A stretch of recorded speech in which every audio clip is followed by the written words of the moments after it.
Welcome back children.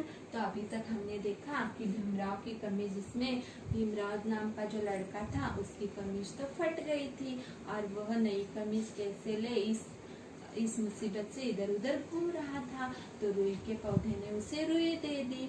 उसके बाद मकड़ी ने उसकी बुनाई कताई करके उसे कपड़ा बनाकर दे दिया। उसके बाद चूहा जो था उसने उसका कपड़ा काट कर दे दिया। आगे देखिए क्या होता है।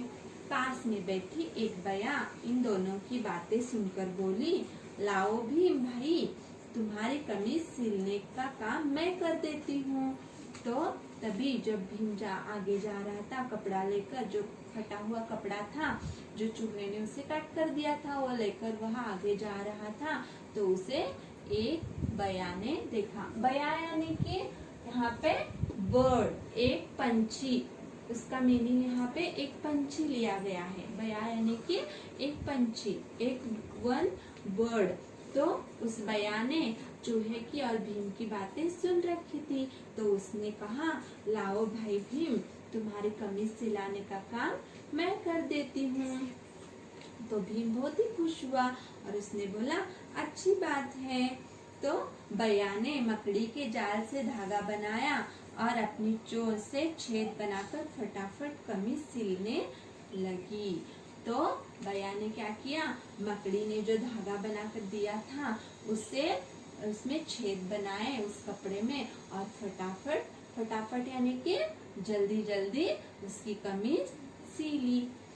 अब भीम की कमीज तैयार हो गई। धन्यवाद दोस्तों। ये कमीज इतनी बढ़िया बन गई कि भीम देखकर झूम उठा। तो जब बया ने उसकी कमीज सीकर तैयार की तो भीम बहुत ही खुश हुआ और उसने बोला, धन्यवाद दोस्तों। तो उसने अपने दोस्तों का शुक्रिया अदा किया और वह बहुत ही खुश हुआ और उसने उतनी बढ़िया कमीज देखकर वह खुशी से झूम उठा। आगे भीम की मुलाकात एक गिलहरी से हुई। उसे दौड़ता देखकर गिलहरी बोली। तो ऐसे ही आगे जा रहा था भीम, तो उसकी मुलाकात एक गिलहरी से हुई। गिलहरी यानी कि स्क्वारल, वो एक स्क्वारल, वो पौधों पे रहती है और इधर उधर दौड़ती रहती है।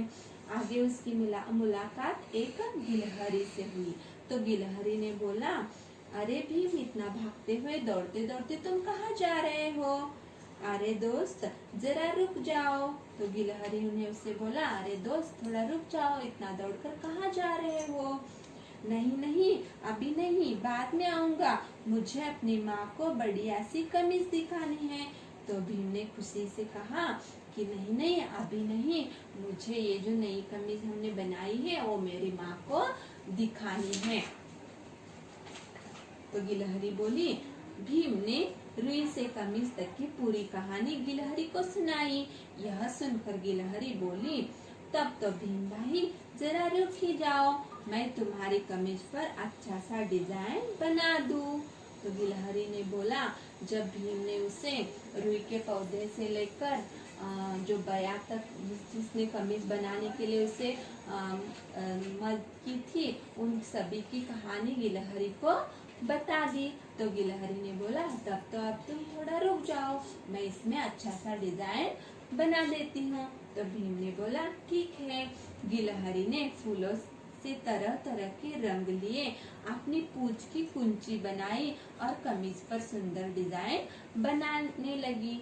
तो गिलहरी ने क्या किया, फूलों से, फूल जो होते हैं, फूल यानी कि फ्लावर्स, वो रंग बिरंगे होते हैं, अलग अलग रंगों के होते हैं। तो गिलहरी ने फूलों से अलग अलग रंग ले लिए और अपनी पूंछ यानी कि टेल, अपनी पूंछ से कुंची बनाई। कुंची यानी कि ब्रश, या उसे तुलिका भी कहा जाता है। तो उसने अपनी पूंछ से अच्छे से कमीज पर डिजाइन बनाने लगी। सुंदर सी कमीज देखकर भीम खुशी से नाच उठा और कमीज पहनकर माँ के पास पहुँच गया। तो ऐसी सुंदर कमीज देखकर भीम जो था वह बहुत ही खुश हुआ और नाचते हुए अपनी माँ के पास चला गया। तो माँ ने बोला, मामा, मेरी कमीज तो देखो, बताओ तो, है ना बढ़िया? तो भीम ने माँ से बोला, मामा तुम जल्दी से मेरी कमीज तो देखो कैसे हुई है, बढ़िया है ना। बढ़िया यानी कि वेरी गुड या खूब अच्छा। तो मेरी कमीज कैसे हुई है, बहुत अच्छी हुई है ना, ऐसे उसने माँ से पूछा। वाह बेटा, इतनी सुंदर कमीज कहाँ से आई।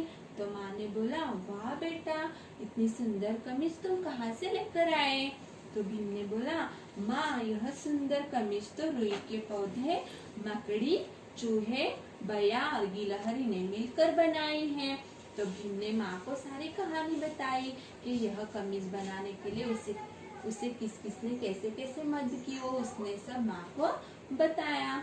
देखा बेटा, किसी भी काम को मिलकर करो तो ऐसे ही बढ़िया काम होता है। तो माँ ने अपने बेटे को यानी कि भीम को समझाया कि देखो बेटा, कोई भी काम मिलजुल कर करने से वह बहुत ही बढ़िया होता है। तो देखिए बच्चों, इस पाठ में से आपको क्या शिक्षा मिलती है। तो ये जो भीमराव की कमीज है उसमें आप पहले से ये जो कहानी है उसे ध्यान से देखिए। इस कहानी के माध्यम से जो लेखक है उन्होंने हमें यह बताने की कोशिश की है कि कोई भी काम हो वो अच्छे से एक दूसरे के साथ मिलजुल कर करने से वो बहुत ही बढ़िया और अच्छा हो जाता है। जैसे कि भीम की कमीज तैयार हो गई, वह उसके पास पहले कमीज ही नहीं थी, तो रुई के पौधे ने उसे रुई दे दी, फिर मकड़ी ने उसकी बुनाई कताई करके उसका कपड़ा बना दिया। उसके बाद वह मकड़ी के पास चला गया, उसने कपड़ा बना दिया। फिर चूहे के पास चला गया, फिर चूहे ने उसे काट दिया। उसके बाद वह बया के पास चला गया, बया ने उससे सिलाकर तैयार किया। उसके बाद वह गिलहरी के पास चला गया, गिलहरी ने उसके ऊपर अच्छे से डिजाइन बनाया। तो भीम की कमीज जो थी वह अच्छे से बन गई। तो इस कहानी के माध्यम से हमें यह पता चलता है कि कोई भी काम मिलजुल कर करने से बहुत अच्छा होता है। धन्यवाद।